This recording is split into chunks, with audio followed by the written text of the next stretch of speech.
حضرت عبداللہ ابن عباس رضی اللہ تعالیٰ عنہ سے مروی ایک روایت ہے، میں ایک دن حضور کے پیچھے بیٹھا ہوا تھا، سواری میں حضور کا ردیف تھا، تو حضور نے فرمایا، اے بیٹے، اے لڑکے، میں تجھے کچھ کلمات سکھاتا ہوں، تو اللہ کے حقوق کا خیال رکھ تو وہ تیری حفاظت فرمائے گا۔ تو اللہ تعالیٰ جل شانہ کے احکام کی حفاظت کر، تو اسے اپنے سامنے پائے گا۔ اذا سألت فاسأل اللہ، جب سوال کرے تو اللہ سے ہی سوال کرے، اللہ سے مانگنے کا مزاج پیدا کر لیں کہ فرمایا تمہارے جوتے کا تسمہ بھی ٹوٹ جائے تو وہ بھی اللہ سے مانگو۔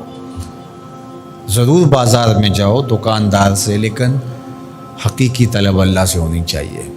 بات بات پہ اللہ سے سوال کرو، بڑی سے بڑی چیز بھی اس سے مانگو، چھوٹی سے چھوٹی چیز بھی اسی سے طلب کرو۔ ہماری ساری ضرورتوں کا کفیل ہمارا رب، ہمارا مالک ہے۔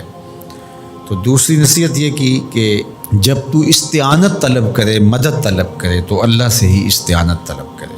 وعلم، اور جان کہ اگر ساری امت، سارے لوگ، پوری قوم جمع ہو کے تمہیں فائدہ پہنچانے کی کوشش میں لگ جائیں تو تمہیں وہی فائدہ پہنچا سکتے ہیں جو تیرے لیے تیرے رب نے لکھا ہے۔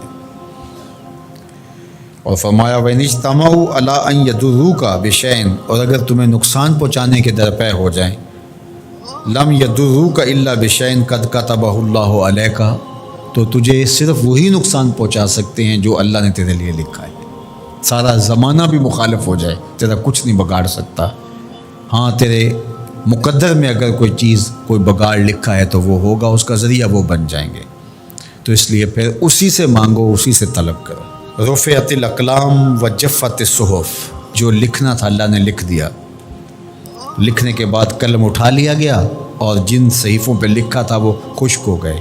اب کتابیں بند ہیں، تو اس لیے اس نے تیرے لیے جو لکھا ہے وہ ہو کے رہے گا، تو خام خواہ لوگوں سے ڈرنے کی ضرورت نہیں ہے، اور تیرا فائدہ، تیرا نقصان اسی کے دستے قدرت میں ہے، تو اسی سے طلب کر، اسی سے مانگ۔ اور فرمایا تو اللہ تعالیٰ جل شانہ کو رخاء میں، خوشحالی میں یاد کر، یعرفک فی الشدہ، وہ تجھے مشکل میں پہچانے گا۔